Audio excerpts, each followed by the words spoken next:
ต่ออีกหนึ่งผลงานเพลงกันนะจดหมายจากมือ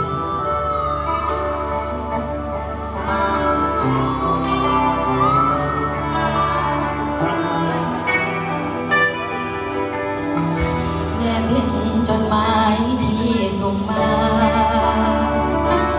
จากมารดาแม่หากทางบ้านจิตใจ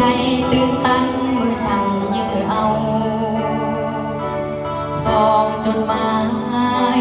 อย่างสุดทนองเนื้อในจดหมายเขียนอย่างง่ายได้แม่ทำสบายลูกหากที่แม่ใหญ่อักษรแม่เขียนบ่งามปานใดแต่มีความหมายยิ่งใหญ่ไพศาล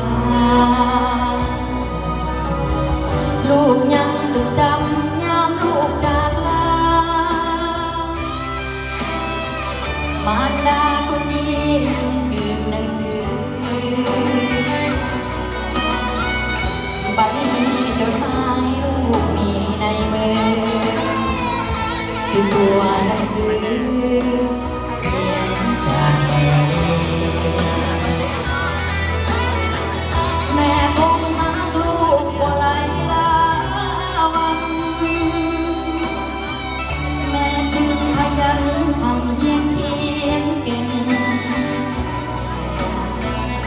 ภาษาศึกษาเหมือนดังบทเพลงที่บรรเลงความห่างในลูก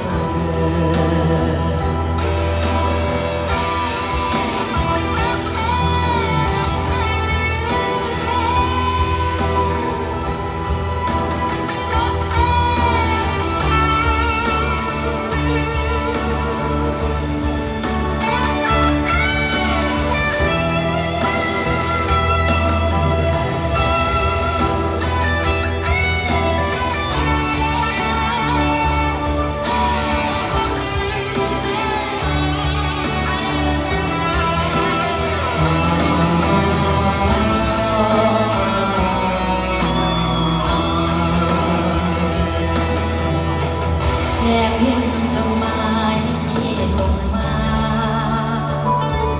จากมารดาแม่หากทางบ้านจิตใจตื่นตันมือสั่นยื้อเอาสอ